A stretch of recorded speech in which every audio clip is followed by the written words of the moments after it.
Hi, this is Adam from Small Town Machine Shop, and today we're working on the wiring for this motor for the reed-prentice lathe. I've been slammed. It's almost 8 o'clock at night. That's when I've been getting home every day, so I knock these projects out when I can. So these are the four motor wires, which I'm going to go ahead and lengthen these, because when they come out of there, I don't want to put a junction box in. I want all to go directly into the drum switch. So as you see, I've put these colorized zip ties on here. I've done the same where they go in here. And I love these things. The number tags are okay, but you put these a little bit ways down the wire and it will always be there. It can't rub off or peel off or anything. And like me, if you're busy and you have to pull away from this project for a couple days, you don't have to remember anything. You match the colors. So I highly, highly, highly recommend, if you're going to be doing wiring, pick yourself up. I know some places like Harbor Freight sell them in a big tub of a bunch of different colors. You know, that's how I like to do it. And I do a lot of motor wiring, and especially at work too. So what we're going to do is go ahead and pull these guys out. So I've made a new bundle here. And this stuff. So we're going to run this guy into there. And it's going to go directly into the drum switch on this side. And I'm adding a ground wire. Now this motor was grounded. I mean, it was hooked to bolted to the base of the machine, so the ground path would go through the machine. I like to have ground wires. So I'm going to run a ground wire, not to a cover bolt, but there's behind this capacitor, I'll show you, there's a green grounding bolt. So, start cleaning up this mess. Let me get you a little closer to the action. Not that it's intense non-stop action. Turn this off. Pull this guy off. That guy. And you. And you.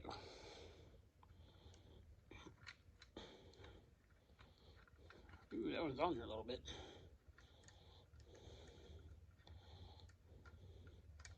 Off. Off with you. Okay. Now you pull out all the old wires. Careful not to catch anything here. Ooh, that guy. Come on. Get out of there. Okay.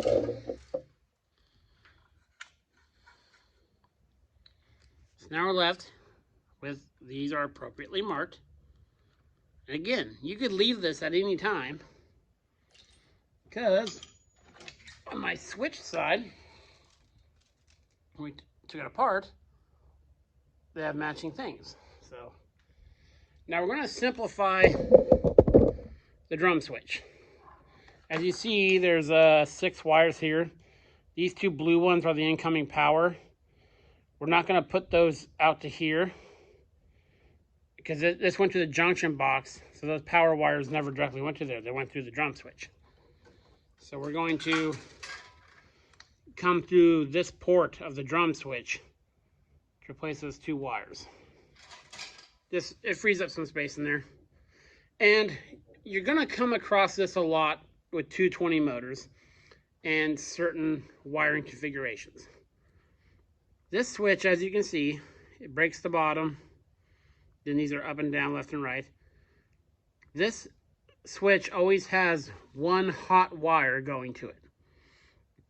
I know a lot of people don't like that, but on certain switch and motor configurations, it is impossible to break both legs of the hot onto 40. There's nothing wrong with it. Your stove at your house only breaks one leg typically. Dryers only break one leg. And you're not going to work on any of this stuff without unplugging it. Well, okay, I'm gonna say you shouldn't. So unplug stuff when you're working on it.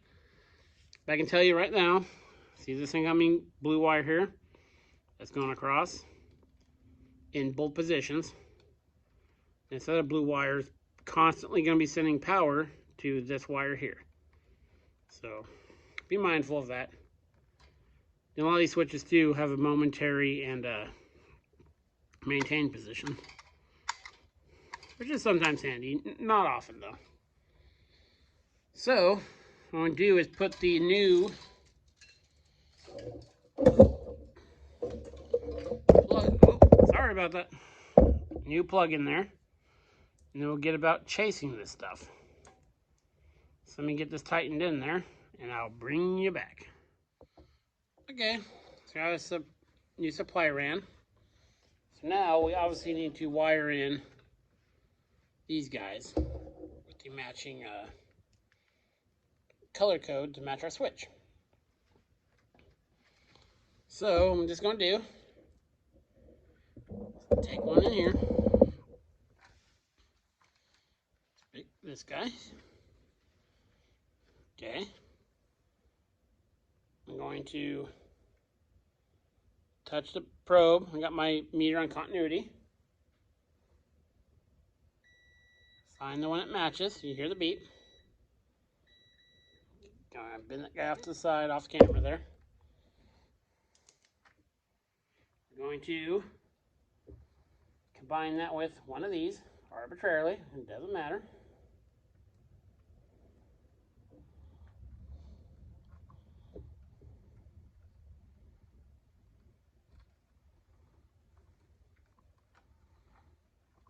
It can get pretty tight inside these wiring boxes sometimes. So now that one's hooked to yellow. So we can mark this one just in case, because zip ties are cheap.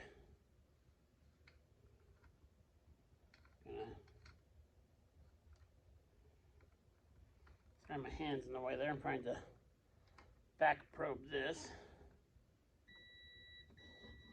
Make sure it's going to there. Now we'll take our yellow zip tie, put it on that guy.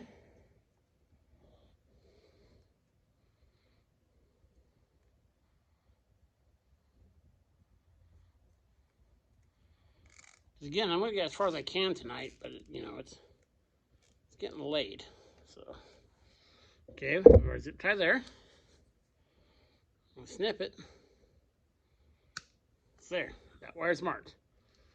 So I'm going to go ahead and do the rest. Now we'll end up with all these marked. And I'll put the ground in. And again, what I'm going to do is right behind here on this capacitor is that lug right there. I'm going to run the green wire to there. So get that done, and I'll bring you back. Okay, I went through and checked continuity between these and the other wires because some of the tags didn't match. So always check continuity. So now we can go ahead.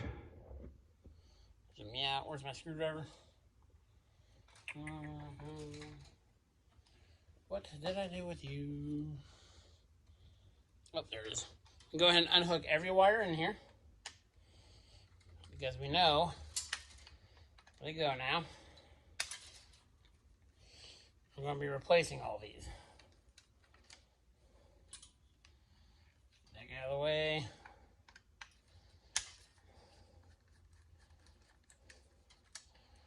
Get out of the way again. The blue wires are the incoming power. They're not going to come through this one anymore.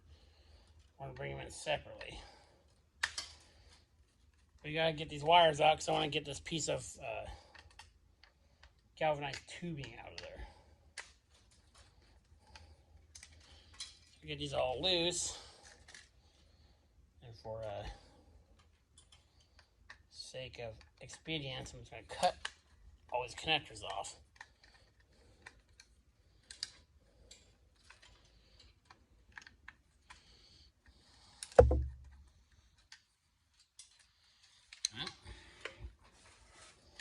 Now, jack this stuff anymore. Gotta check out the continuity tester. We've labeled everything.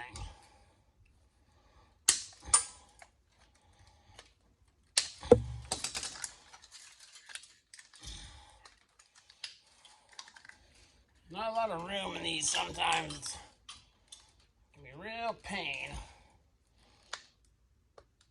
to get them to come out.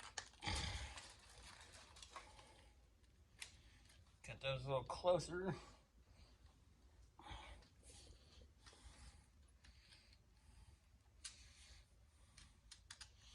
Gotta bend them off to the side. Got them. Give them a little spinny poo if you have to. There. So it's just a switch. So now, it's pretty late, so it won't be tonight. What we're gonna do is run our new wires. I've left them long. Run them up into here on this side. And then we'll run our power on the other side. We'll be ready to kick this lathe on. So yeah, probably not the most exciting shop video, but getting stuff done. This is Adam from Small Town Machine Shop. Please comment, like, and subscribe, and thanks for watching.